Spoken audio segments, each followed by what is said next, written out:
Hello everybody, my name is Lydia Hannaman. I'm a student at Northwest Mississippi Community College, and I'm here today because I want to share just a few words about one of the strongest people that I know.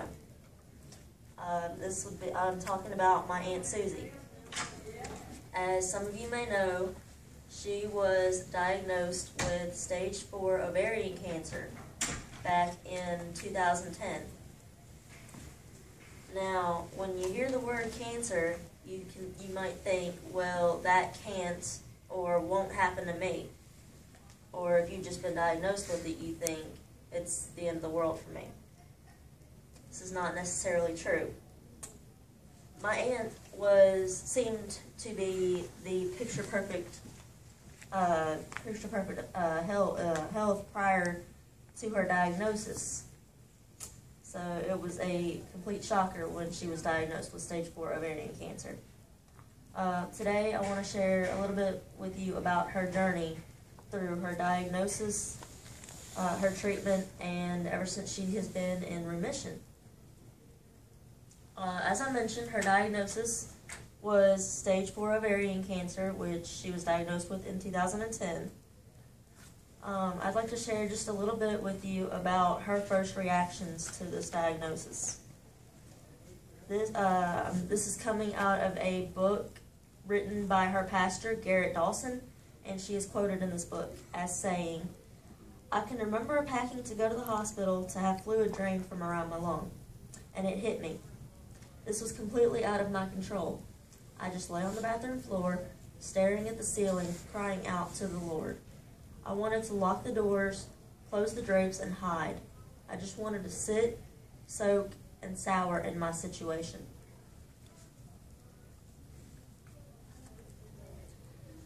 Now, when she first heard this diagnosis, she did not think that she would live to see her middle son, my cousin Douglas, who had just recently become engaged to the love of his life, Lauren, get married following June. She didn't think that she would get to see the birth of her first grandchild 2 years ago. She did what any person would do upon receiving a diagnosis like this. She prayed about it. As for me, I did not take this news well because I lost my grandmother in 2006 to lung cancer. Her treatment consisted of a lot of intense chemotherapy, which happened every few weeks, as most chemotherapy patients do. She had her good days and her bad days. I was terrified that even though the chemotherapy treatments were intense, that she still wouldn't make it. I always worried about her, and I still do, because we're so far away from her. Now, for some good news. She is currently in remission to this day, and she says these words about her remission. Her pastor starts out by saying, "Even Susie's skeptical oncologist pointed heavenward when she entered remission. Not expected to live more than a few months, Susie rejoices now in the full lives of her husband, 3 children, and even a new grandson nearly 3 years after her diagnosis." And then my Aunt Susie says, I now more fully understand how critical my choice is as to where my focus is, on God or my circumstances. To recognize and quickly correct when I get out of focus, to live my life in the joy of His presence. May I challenge each of you to be more aware of where your daily focus is, to savor each moment, to look for Him, His blessing, and His joy in every circumstance. Each new day is truly a gift. There is no guarantee as to what tomorrow may bring. I still do not know what my future holds, but I do know I am firmly in the grip of the one who holds my future. And to Him be all the praise and glory and honor.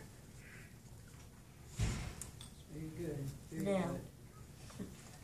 Now, as I mentioned, my cousin Doug was married to the love of his life, Lauren, in June of, I believe, 2011. And my Aunt Susie and her husband celebrated their wedding anniversary around the same time.